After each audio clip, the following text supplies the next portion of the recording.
Última sesión y particularmente el tema que nos convoca en esta primera charla es el carácter del discipulador. Pero antes de entrar al tema, quisiera ver y escucharlos a ustedes, los que tengan ganas de hablar muy brevemente y de manera concisa, cómo nos sentimos con el discipulado, no con este curso en particular, en general, con el discipulado en general. ¿Qué tan preparados nos sentimos? ¿Qué tan deficientes nos sentimos? ¿Hemos tenido experiencia en esto? ¿No la hemos tenido? ¿Hemos aprendido algo? ¿No lo hemos aprendido? Pero para eso quiero que se identifiquen con una de estas imágenes.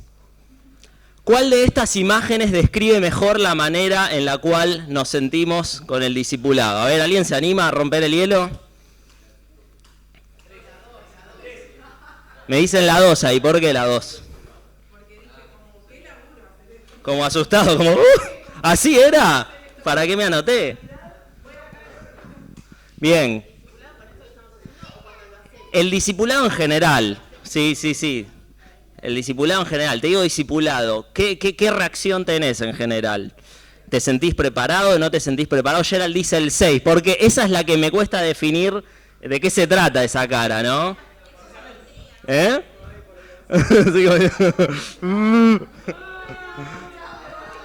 Bien, yo creo que hasta el momento me ha identificado con el 4, como escondiéndome ahí, como diciendo, no miren para acá, díganle a otro, que otro se ocupe. ¿Alguien se siente con el 5? Ahí está.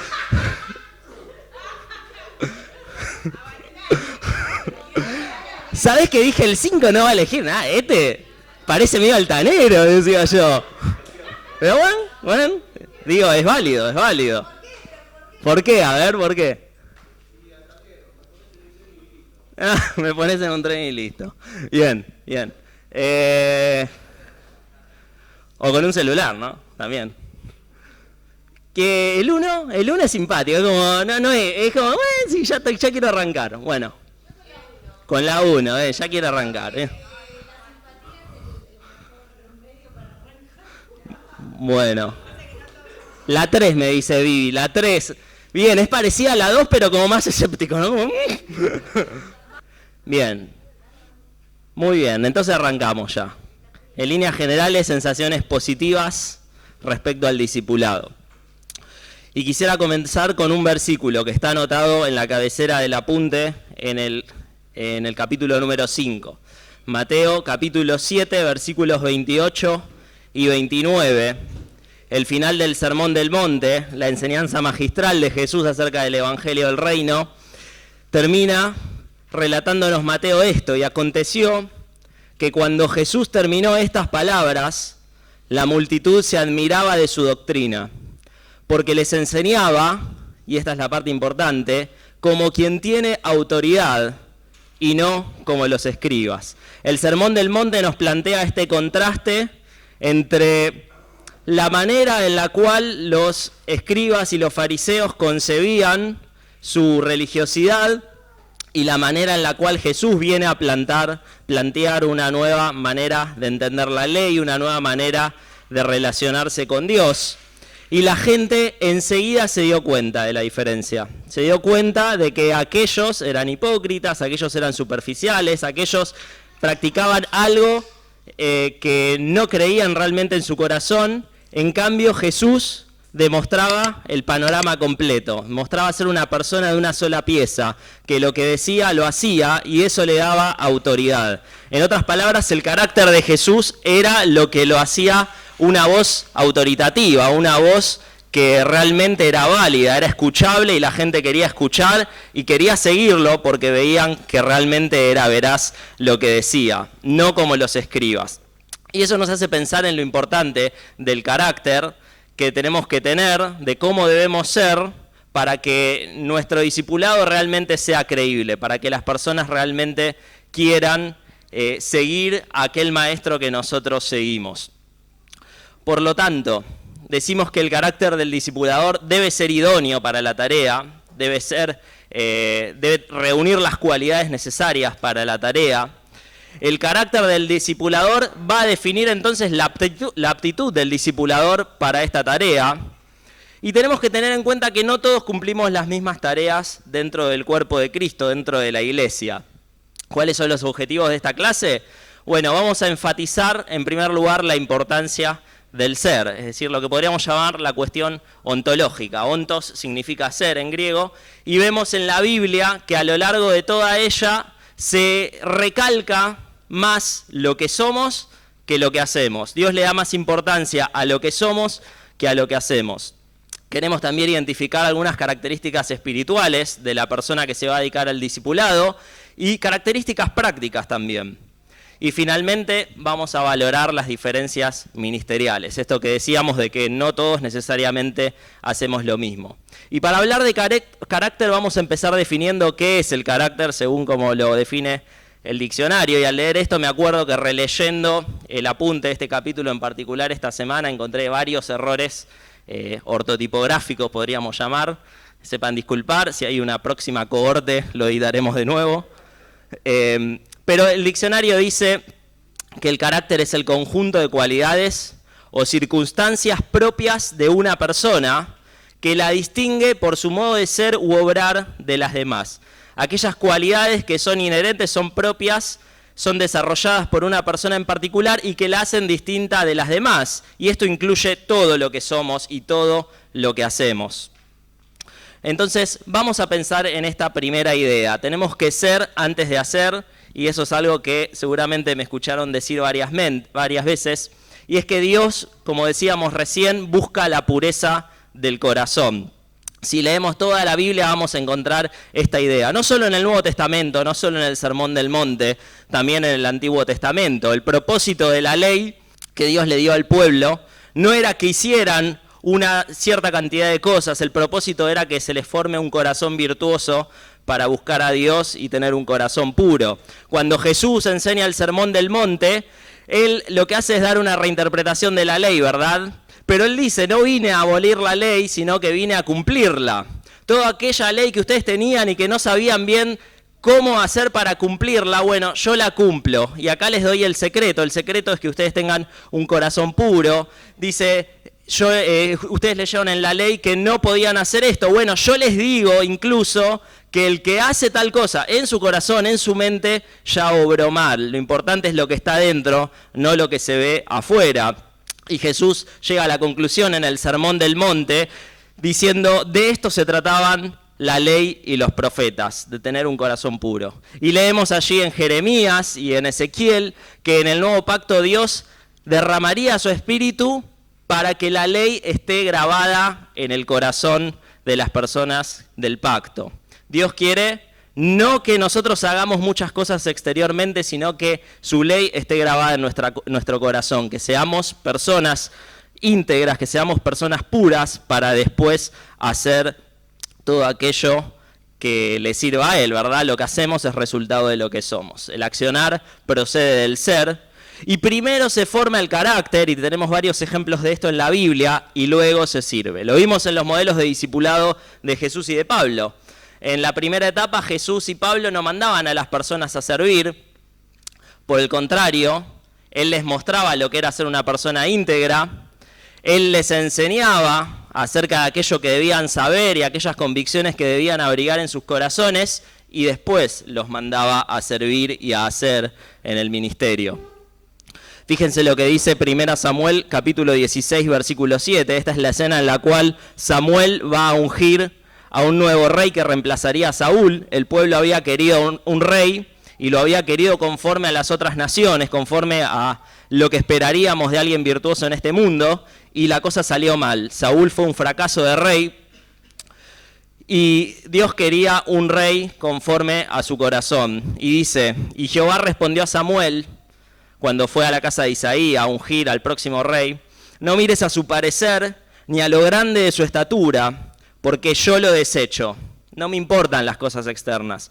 No me importa si es alto como Saúl, lindo como Saúl, que tiene una prepotencia en el liderazgo como Saúl. Esas cosas a mí no me importan. Dice, porque Jehová no mira lo que mira el hombre, pues el hombre mira lo que está delante de sus ojos, pero Jehová mira el corazón. A Dios le importa un corazón puro y virtuoso. Fíjense lo que dice Hechos capítulo 6, versículo 3 al 7. el nombramiento de los 7 varones que servirían como diáconos. Dice, buscad pues, hermanos, le dice a la primera iglesia en Jerusalén y a los apóstoles, buscad pues, hermanos, de entre vosotros a 7 varones de buen testimonio, llenos del Espíritu Santo y de sabiduría, a quienes encarguemos este trabajo. No dice, busquen personas para trabajar y que en el camino adquieran un buen testimonio, sean llenos del Espíritu Santo y de sabiduría. No, estos eran requisitos previos, buen testimonio, llenos del Espíritu Santo y de sabiduría, a quienes encarguemos este trabajo. Y fíjense cuál es el resultado de este modelo de iglesia. Aunque no estaban nombrando a estas personas explícitamente para discipularlos, estaban nombrando para un ministerio más bien de índole material. Pero un modelo de iglesia en el cual el servicio busca requisitos de buen testimonio, llenos de espíritu y de sabiduría que preceden al ministerio, produce finalmente el resultado que vemos en el versículo 7. Y crecía la palabra del Señor y el número de los discípulos se multiplicaba grandemente en Jerusalén. Se multiplicaba la iglesia, se añadían discípulos, porque las personas que estaban sirviendo eran de buen testimonio, llenos del Espíritu Santo y de sabiduría. Fíjense lo que dice Miguel Núñez, pastor dominicano, en un libro muy recomendable que se llama Siervos para su Gloria. Dice, tendemos a servir lo antes posible, pues prestar un servicio nos hace sentir útiles. Sentimos que vamos por el camino correcto si servimos, hacemos, pero a Dios no le importa tanto lo que hacemos, le importa lo que somos. Y dice Núñez, lamentablemente, servir antes de estar listo no solo nos puede llevar al error, sino también a la deformación del carácter cuando nos enorgullecemos. Yo diría que los errores son potenciados cuando el ministerio que realizamos y ejercemos tiene que ver con las personas. Cuando estamos queriendo plasmar la imagen de Cristo en una persona y que esa persona sea moldeada y transformada a la imagen de Cristo, si nosotros somos bastante defectuosos en la imagen de Cristo en nuestra propia vida, vamos a producir errores que van a impactar tremendamente mal la vida de la otra persona. Y no todos los ministerios van a tener el mismo impacto en las personas. No es lo mismo, por ejemplo, hacer un ministerio que no influye a otras personas, en el cual yo no voy a influir a otras personas, no voy a recomendar a otras personas, no voy a aconsejar a otras personas, no le voy a enseñar a otras personas, que un ministerio en donde sí voy a hacer todo eso. Mis problemas de crecimiento y madurez espiritual van a ser completamente potenciados y realmente los errores van a ser trágicos en la otra persona. Además, cuando no tenemos y no formamos un carácter humilde como el del Señor, vamos a caer en el error de poder enorgullecernos y mirar como ese perrito así de reojo. Una persona puede no estar lista para determinada tarea, pero sí estarlo luego, lo tenemos que tener en cuenta esto. Puede ser que hoy no sea el momento, pero puede ser que sí lo sea dentro de unos años. Recordemos que el trabajo que el Señor está haciendo en nosotros es progresivo. Solemos hablar, y lo vimos en la clase de la Escuela Bíblica el año pasado, de santificación progresiva. ¿Qué es esto? Bueno, cuando los teólogos hablan de santificación, nos dan dos aspectos, santificación posicional, santificación progresiva. Santificación posicional es cuando nosotros nos convertimos y Dios nos ve como santos. La santidad de Jesús nos es atribuida, nos es imputada a nosotros por su obra en la cruz, y Dios nos ve como si fuéramos impecables. Pero la santificación progresiva tiene que ver con ese proceso que comienza en el momento de nuestra conversión y termina en el momento de nuestra muerte y glorificación, en el cual nos vamos pareciendo de manera ascendente cada vez más a la persona de Cristo, cada vez más santos, cada vez más renuentes al pecado, nos parecemos cada vez más a Cristo. De modo que si yo mirara mi vida hace 5 años atrás, hoy debería estar mejor en relación a hace 5 años, y si dentro de 10 años hago esta misma evaluación hacia el pasado, yo debería parecerme más a Cristo, si es que todo está funcionando bien y dejé al Espíritu Santo obrar en mi vida. Por lo tanto, puede que hoy no esté listo para esta tarea, pero puede ser que lo esté dentro de algunos años, cuando Dios haya trabajado más en mi vida. Y sugiero que en realidad no lo sugiero yo, sino que lo sugiere otro autor que ahora no puedo recordar. Pero bueno, 10 aspectos de autoevaluación. Núñez también lo dice en ese mismo libro, Siervos para su Gloria. 10 aspectos de autoevaluación para saber si mi carácter tiene la madurez suficiente para esta tarea. En primer lugar, ¿tengo yo una gran necesidad de aprobación? ¿Busco yo la aprobación de las personas? ¿De los demás? ¿O realmente no me interesa eso? Si yo estoy constantemente buscando la aprobación de las otras personas, quiere decir que tal vez lo que hago no lo hago tanto para Dios, sino que lo hago para los ojos de los hombres. Y acá quiero hacer una aclaración o un comentario fuera de programa, pero hoy en día contamos con una herramienta buenísima que puede ser muy mal usada si nuestro corazón no es humilde, no es sincero y no busca primeramente la aprobación de Dios, que son las redes sociales. Las redes sociales sacan a florecer lo peor de la gente y lo mejor en el ámbito superficial. Demostramos a veces algo que no somos, demostramos lo que hacemos. ¿Para qué demostramos lo que hacemos cuando estamos sirviendo a Dios? ¿Qué queremos lograr con eso? ¿Queremos que Dios nos vea? Dios ya nos vio. Dios ya nos vio.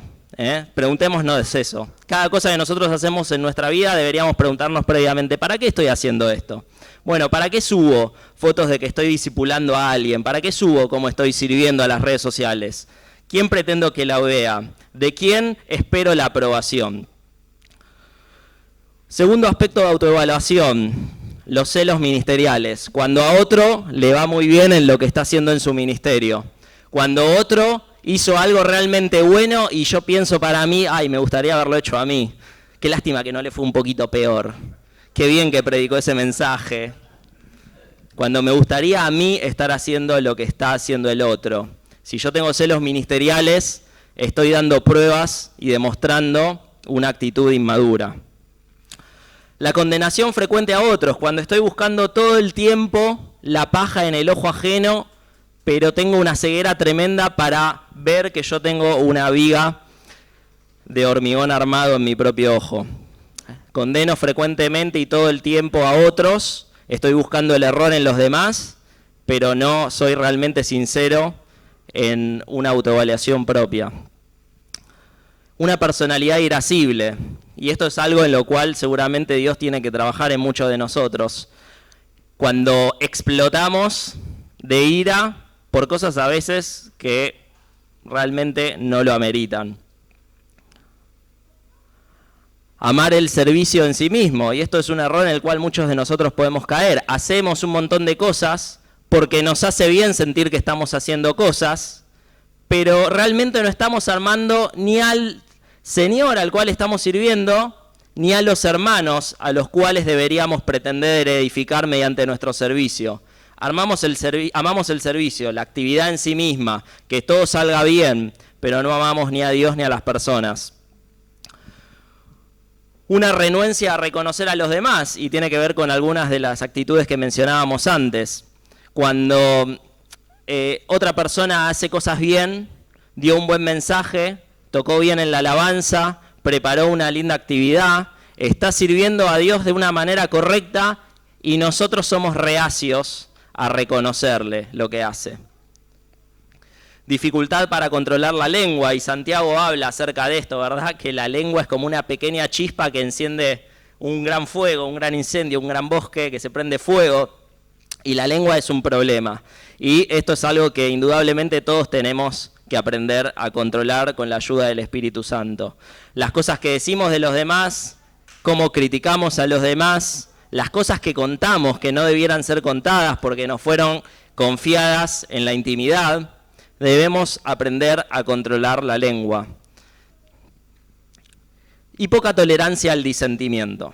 Cuando hay otra persona que piensa distinto a mí, respecto a cosas que quizás no estamos hablando acá de doctrinas fundamentales. Una persona cuando no, que viene y dice, mira, yo no creo en la Trinidad.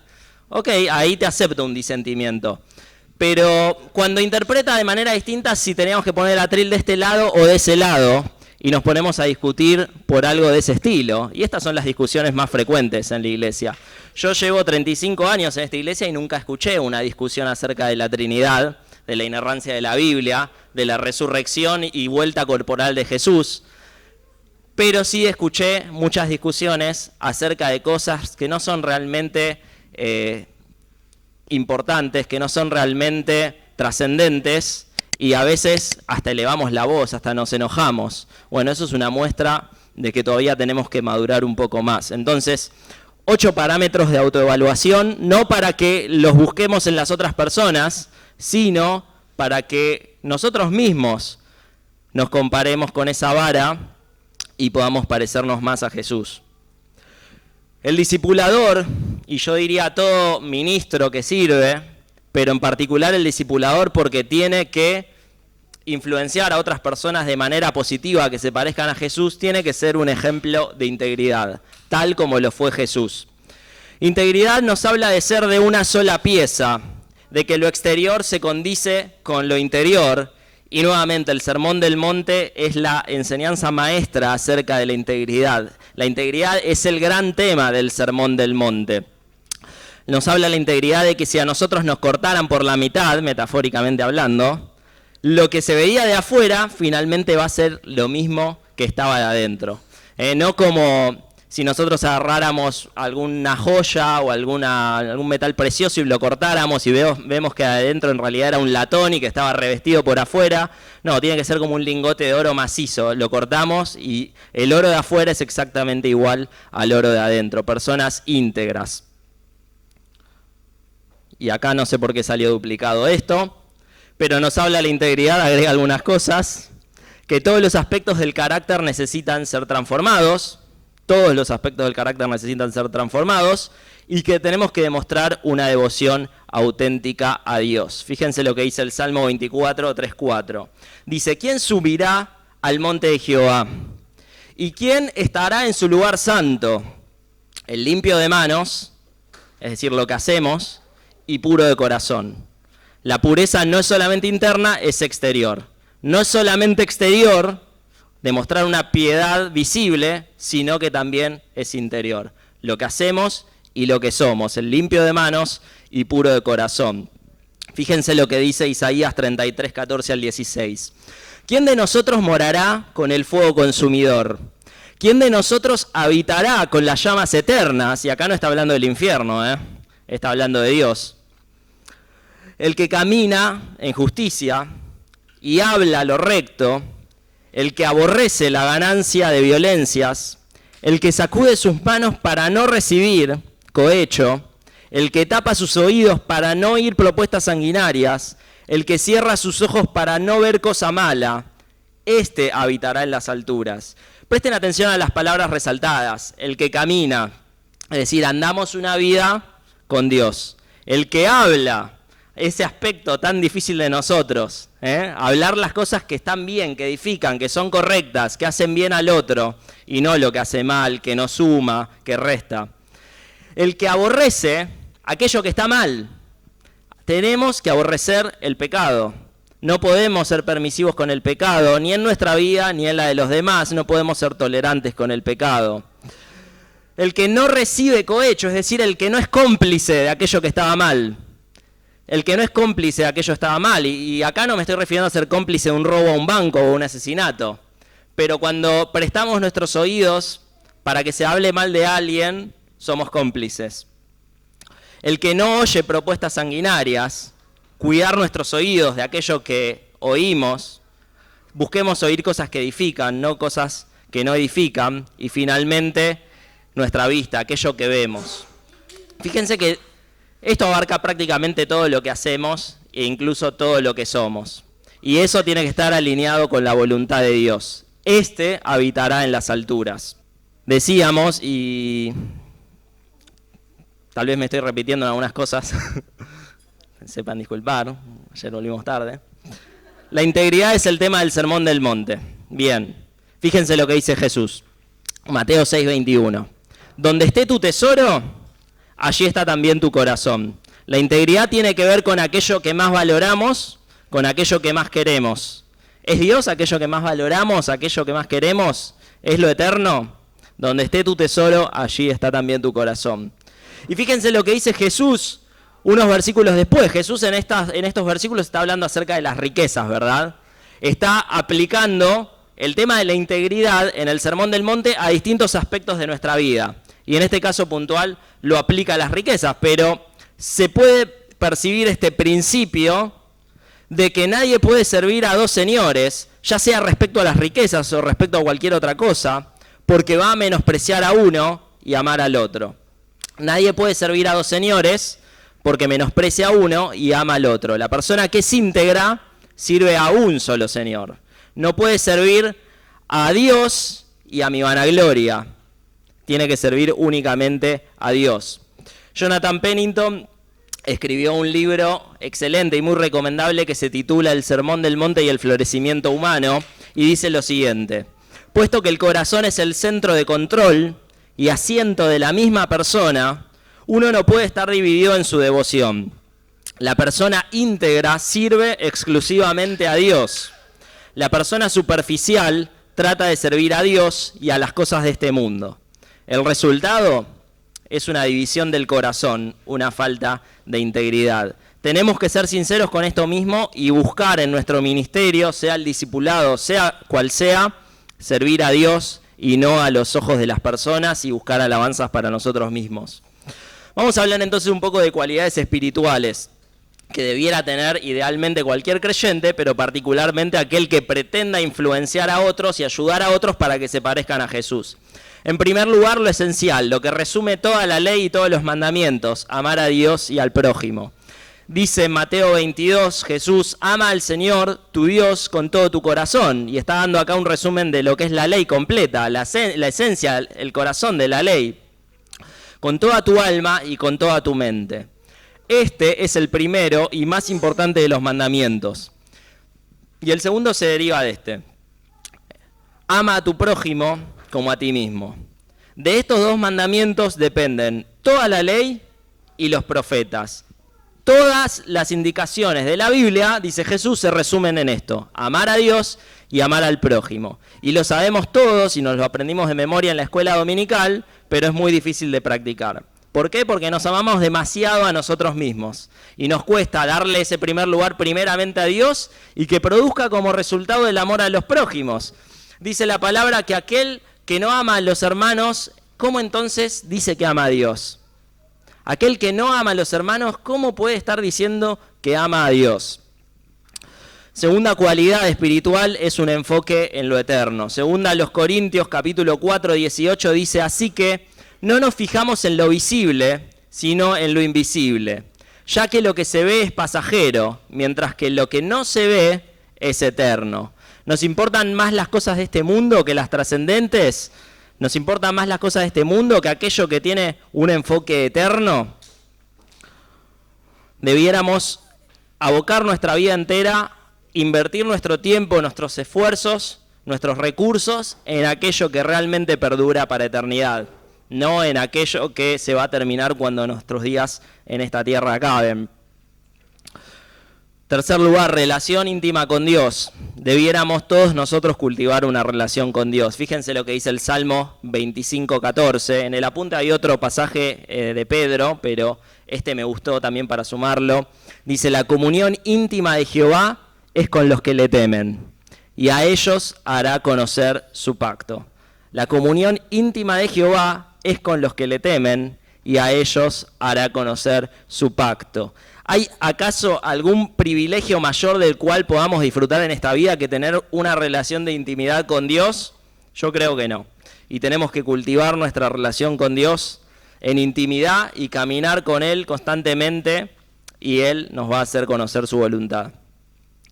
Cuarto lugar, el discipulador y todo creyente, agregamos, debiera conocer, encarnar, es decir, practicar y compartir la sana doctrina, la doctrina saludable, la doctrina que hace bien, la doctrina bíblica.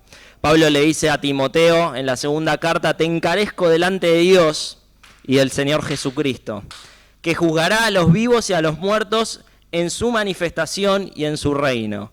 Fíjense qué importancia que le da Pablo. Lo pone a Timoteo delante de Dios de testigo y podríamos decir lo advierte con aquel juicio escatológico, es decir, este Dios que va a venir para juzgar y para reinar está de testigo en que yo te estoy encomendando esto. ¿Qué cosa? Que prediques la palabra, que instes a tiempo y fuera de tiempo, redarguye, reprende, exhorta, con toda paciencia y doctrina. Con toda paciencia y doctrina. Si reprendemos, redarguimos, exhortamos, pero no lo hacemos con paciencia y con doctrina, es decir, con enseñanza bíblica, entonces es en vano y hasta puede ser malo.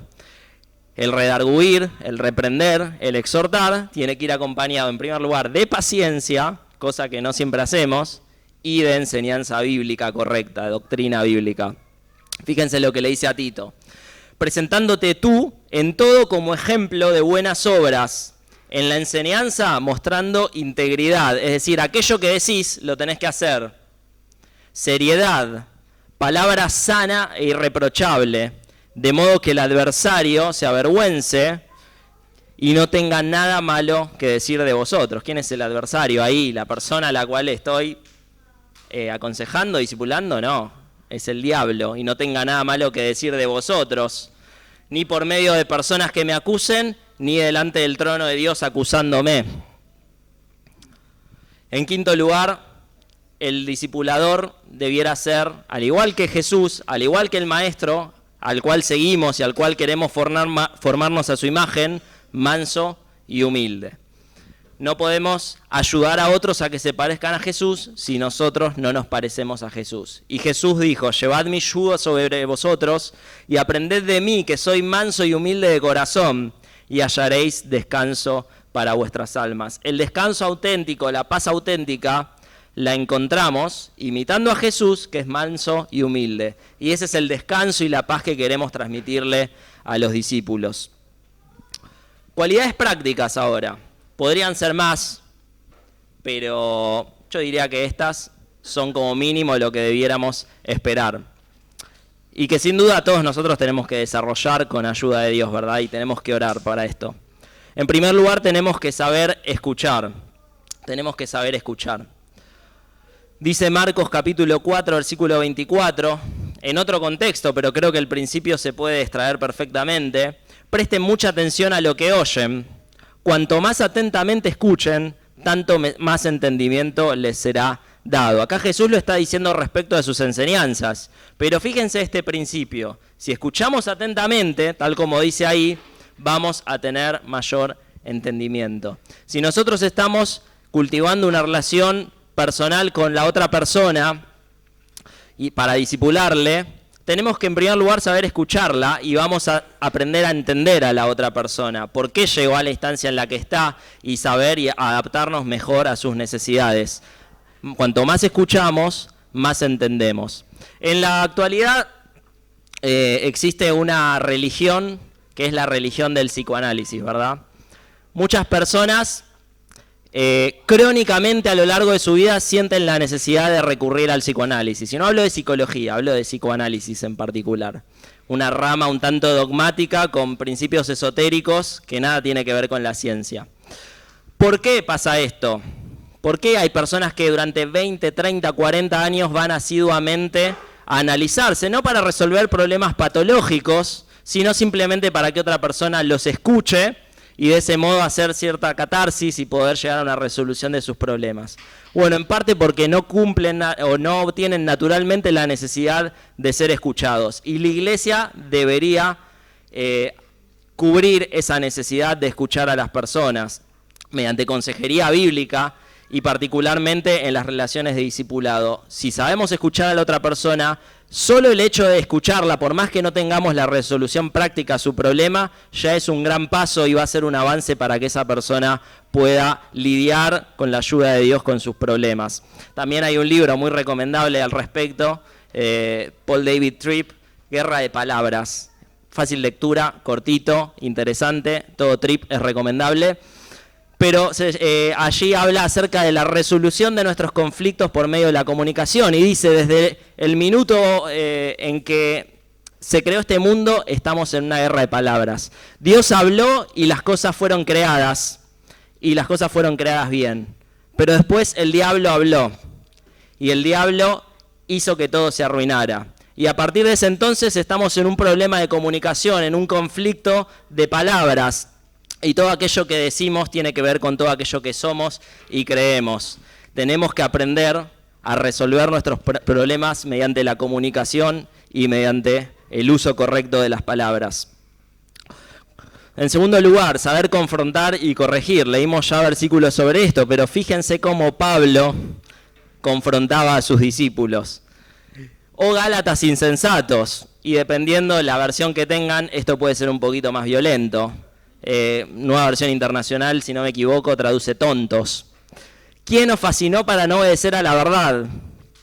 A vosotros, ante cuyos ojos Jesucristo fue ya presentado claramente entre vosotros como crucificado. Recuerden el contexto, los Gálatas se estaban desviando con la herejía judaizante, en donde ya no era tan cuestión de la gracia, que yo obtenga el favor de Dios, sino con aquello que yo hacía. Y Pablo los está retando acerca de este error en sus vidas y no tiene ningún tapujo en decirles Gálatas insensatos. Bueno, no necesariamente tenemos que usar estas palabras para aquellas personas a las cuales estemos guiando, pero no debemos evitar la confrontación y el corregir cuando la otra persona vemos que va mal encaminada y está incurriendo en un error en su vida que luego le puede traer consecuencias y alejarlo del modelo de Jesucristo que queremos que se forme en ellos. Fíjense el modo de Priscila y Aquila, un poco más diplomático. Dice en Hechos 18:26, allí estaban en la ciudad de Éfeso. Priscila y Aquila al parecer estuvieron en varias ciudades distintas. Y dice, cuando Priscila y Aquila lo escucharon, aquí en Apolos, que unos versículos antes se nos dice que era una persona muy elocuente, al cual todos querían escuchar, cuando lo escucharon predicar con valentía en la sinagoga, lo llevaron aparte y le explicaron el camino de Dios con aún más precisión. Después nos va a decir cuál era el problema. El problema era la doctrina del bautismo. Apolos conocía solo el bautismo de Juan y no el de Jesús. Estaba predicando cosas incorrectas al respecto. Y Priscila y Aquila, que al parecer tenían más experiencia, mayor madurez en las cosas del Señor, lo toman aparte y lo corrigen, lo confrontan. Pero no evitaron la confrontación y el corregir. No evitaron ese momento incómodo de agarrar a la otra persona y decirle, mira, vos te estás equivocando, esto no es así. Lo más fácil es simplemente dejar que pase y que fluya y no meternos en problemas, evitar discusiones, pero a veces lo necesario es confrontar y corregir.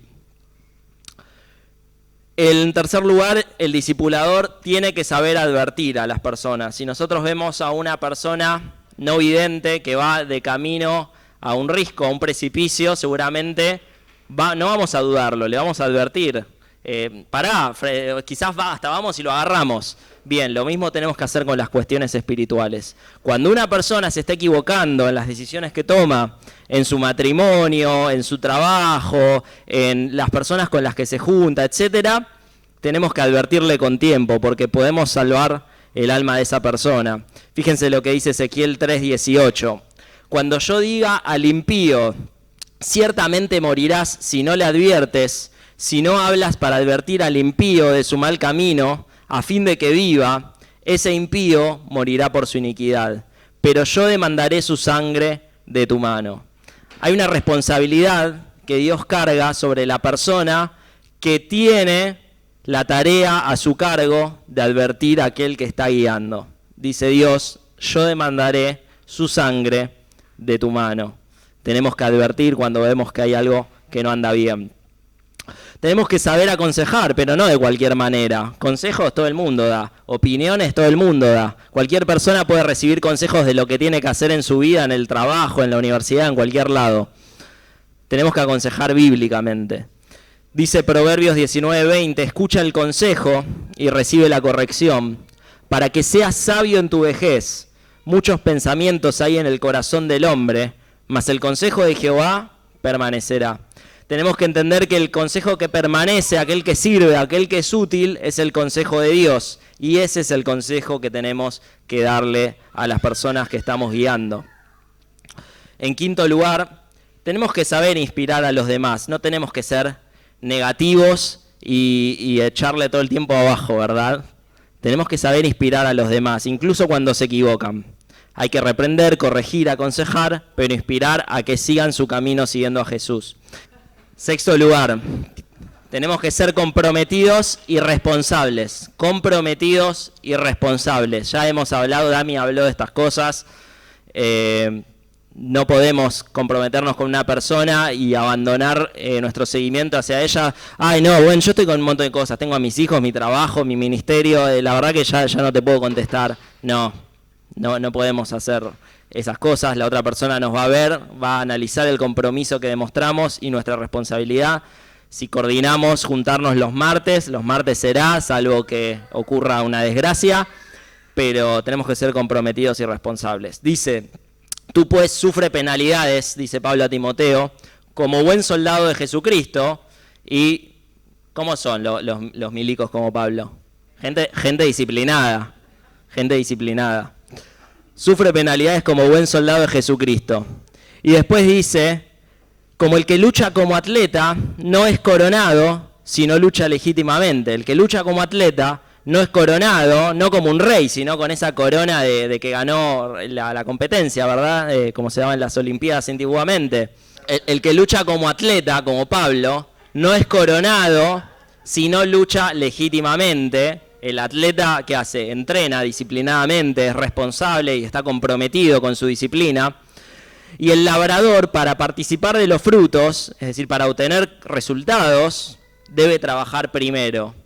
Y lo hace también de manera ardua, de manera comprometida y responsable. Tenemos que ser perseverantes y retomamos la analogía de Pablo de soldado y de atleta. Dice al final de sus días Pablo en la segunda carta a Timoteo, he peleado la buena batalla, he acabado la carrera, he guardado la fe.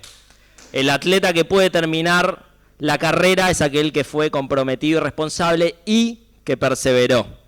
Incluso los días que las cosas estaban difíciles, cuando no se sentía bien, levantándose temprano en la mañana para seguir con su entrenamiento, ese es el atleta que termina la carrera y Pablo perseveró.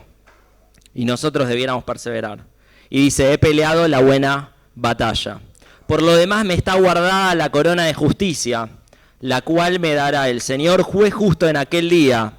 Y no solamente a mí, sino también a todos los que aman su venida. Y creo que acá Pablo está dando la clave para ser perseverantes. Al final de este versículo, amar la venida del Señor. Si yo amo cualquier otra cosa en este mundo, seguramente no voy a perseverar en la fe. Si yo amo y estoy esperando constantemente que finalmente el Señor cumpla su promesa y venga, entonces voy a perseverar día a día porque eso va a ser lo que va a sustentar mi perseverancia. Y finalmente es relacional, algo que no todos tenemos y algo que a muchos de nosotros nos cuesta. No sé cuántos les tocó alguna vez ir en el auto conmigo, nosotros dos solos, yo no te saco conversación. Es así.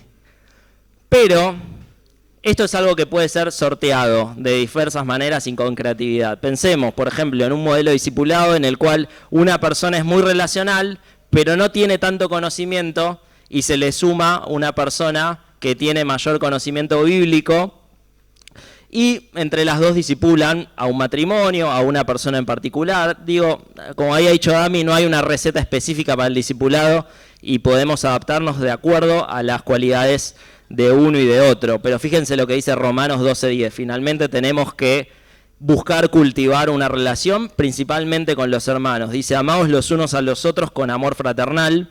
En cuanto a honra, prefiriéndoos los unos a los otros. Tiene que haber una relación. Ser iglesia se trata de las relaciones entre las personas que la conforman y tenemos que cultivar esa relación con relaciones fraternales de amor.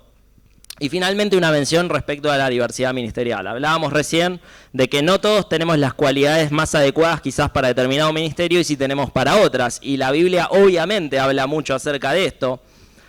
Hoy se habla en el mundo secular, ¿no?, acerca de inteligencias múltiples.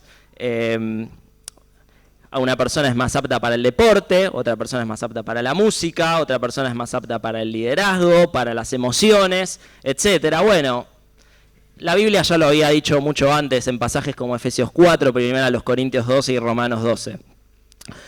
No todos van a ser idóneos para discipular, dependiendo de sus características personales y su grado de madurez, pero todos pueden participar de alguna u otra manera de una cultura de discipulado. Piensen, por ejemplo, en Andrés, el apóstol. Andrés evidentemente no era una persona quizás que se le daba mucho la relación con los otros, el hablar, pero siempre que lo vemos en el Nuevo Testamento aparecer en escena, está llevando a otros a Jesús. ¿Ustedes quieren ver a Jesús? Vengan, yo los llevo. Acá está Jesús, enseñales, discipulalos. Unos griegos que se le acercan a Felipe, tal vez porque tenía un nombre griego, y Felipe, ¿a quién lo lleva? A Andrés. ¿Por qué? Porque sabía que Andrés era un facilitador que llevaba y acercaba a las personas a Jesús. Tal vez Andrés no era el más adecuado para hacer la tarea, pero sabía cómo proceder porque formaba parte de esa cultura de discipulado del grupo de Jesús. Entonces, puede que no hagamos finalmente la tarea, pero de alguna forma u otra tenemos que poner nuestros dones al servicio de facilitar la cultura y el ejercicio del discipulado. Fíjense lo que dice Pedro. Cada uno, según el don que ha recibido, ministrelo, es decir, sirva a los otros como buenos administradores de la multiforme gracia de Dios. La gracia de Dios es multiforme, se manifiesta de distintas maneras en nuestras vidas. Algunos con unos dones, otros con otros dones, con unas habilidades, con otras cualidades personales, que no todos tenemos las mismas. Todo eso que conforma nuestro carácter y nuestro ser, debemos desarrollarlo a la imagen de Cristo de manera íntegra y ponerlo al servicio de la iglesia, y en este caso en particular, de una cultura de discipulado eclesial que sirva para el crecimiento y la edificación de los creyentes. Concluimos entonces, tenemos que ser antes que hacer, tenemos que dejar que Dios obre en nuestro carácter. Tal vez no sea este el momento, tal vez sea en un futuro, tal vez nunca sea mi rol discipular personalmente a otra persona, pero tengo que ver de qué manera, con ayuda de la coordinación de este ministerio, que después Dami va a hablar un poco más, puedo yo participar de una manera positiva respecto al discipulado. Todos tenemos que participar de alguna forma, y fundamental, para que otros se parezcan a Jesús, los que primero tenemos que parecernos somos nosotros. ¿Cómo puedo ayudar a que otra persona se parezca a Jesús si yo soy la antítesis de Jesús en mi vida?